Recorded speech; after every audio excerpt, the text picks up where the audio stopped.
Em tempos de pandemia e de isolamento imposto por governadores, o ensino à distância despontou como solução para manter o cronograma de estudos, mesmo sem a presença dos alunos nas escolas. Para alguns professores, no entanto, a falta de lousa e de giz não foi suficiente para cessar as tentativas de doutrinação dos alunos, ainda mais vulneráveis, longe da convivência dos amigos. Em vários locais do Brasil, casos assim estão sendo denunciados na internet.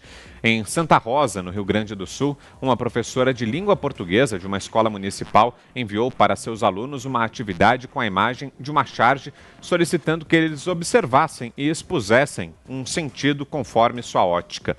Na figura, o presidente Jair Bolsonaro aparece sobre uma montanha de crânios, dando a entender que ele é indiferente às mortes de pessoas.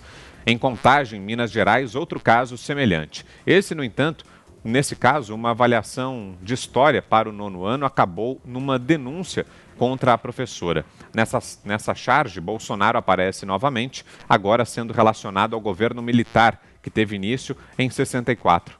O enunciado pedia, aspas, produza um pequeno texto dissertativo em que você relacione a temática pós-verdade com a negação do regime ditatorial implantado no Brasil no golpe de 1964. A doutrinação de alunos em instituições de ensino ganhou força recentemente com um empurrãozinho do Supremo, que em nova decisão vergonhosa assegurou a permissão de propaganda política, mesmo durante as eleições em universidades públicas. A doutrinação escolar sempre foi uma das armas preferidas da esquerda. Em 2018, solto por decisão desse mesmo Supremo, o ex-ministro petista José Dirceu falou durante evento de lançamento de seu livro sobre o risco que era afastar os alunos da catequese antiliberal. Vamos acompanhar. A pior ameaça que nós vamos viver é a escola sem partido.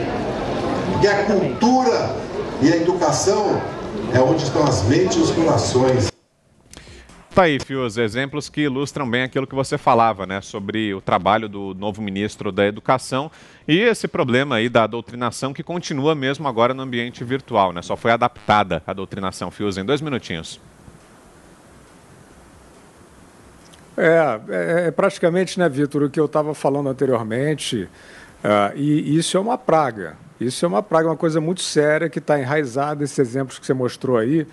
Eu até gostaria de lembrar, tudo bem, o Bolsonaro é o inimigo perfeito agora, né, para essa catequese, né, para esses panfletários fantasiados de professores que estão espalhados por tudo quanto é lugar, né.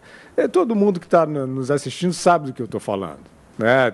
Escola privada, escola pública, ensino fundamental, ensino médio, universitário, tem por tudo quanto é lugar esses personagens, né, que fazem proselitismo em sala de aula, né, que fazem... Tem uns que têm perfil pessoal e aí fazem campanha política, é um negócio de baixíssimo nível, por isso que eu digo que não chega nem a ser uma guerra ideológica, é uma guerra parasitária. Agora, só para arrematar, Vitor, não é só com o Bolsonaro isso não. O Fernando Henrique aparecia como o demônio neoliberal, que foi o governo que fez o Plano Real, como sendo um dos períodos de pior resultado governamental na história. Eu já vi isso em questões formuladas. Então é o inimigo imaginário que eles sempre vão defender para ficar fazendo a catequese deles lá. Você, Augusto, 2 minutinhos também. Olha, já disse o que tinha a dizer. Essas são as provas materiais aí dos crimes. Se você ouvir o Zé Dirceu, para que ele dê as diretrizes para a política cultural brasileira, a política educacional, você vai aprender lá que Cuba é uma democracia, que o Zé Dirceu foi um corajoso guerrilheiro, tal, tirou com bala de festim. A única guerra que ele conheceu foi a guerra conjugal, que ele travou quando ele se casou no Paraná, no interior do Paraná, com outro nome. Carlos, não sei o que, Gouveia de Mello, ele se fazia de comerciante de gado. Mentiu durante 5 anos, teve um filho, continuou mentindo, e só quando veio a anistia, ele contou quem era e veio embora. Fez outra operação plástica, cirurgia plástica, e veio aí, já com o Brasil anistiado. Esse é o valente. Ele é chamado de guerreiro do povo brasileiro por gente que faz essas coisas aí com as crianças e jovens do Brasil. Diga, Zé, para fechar. Olha, Augusto, eu não gosto dessa ideia da escola sem partido, porque isso significa impedir o professor de colocar ali os alunos para pensar.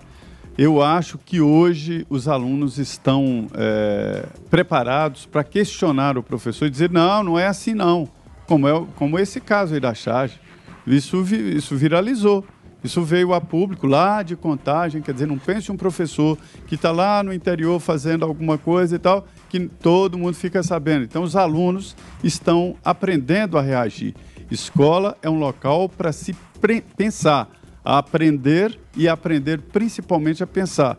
Então, se você diminui o espaço disso aí na escola, fica difícil de fazer esse debate, de fazer o entendimento da vida. O que eu acho é o seguinte, que o professor hoje, que leva esse tipo de assunto para a aula, ele tem que estar preparado para ser respondido, porque os alunos estão muito preparados, levam para casa, os pais observam também e fazem denúncia e reagem. É assim que tem que ser. A escola é um local de debate e de aprendizado. Não se pode colocar na porta de uma escola o que o professor ali só pode entrar e dar a aula, porque até isso é subjetivo. Então, acho que a escola sem partido, ela coloca um muro no debate escolar, mas acho que é preciso limites. E esses limites são definidos pelos próprios alunos e pelos pais.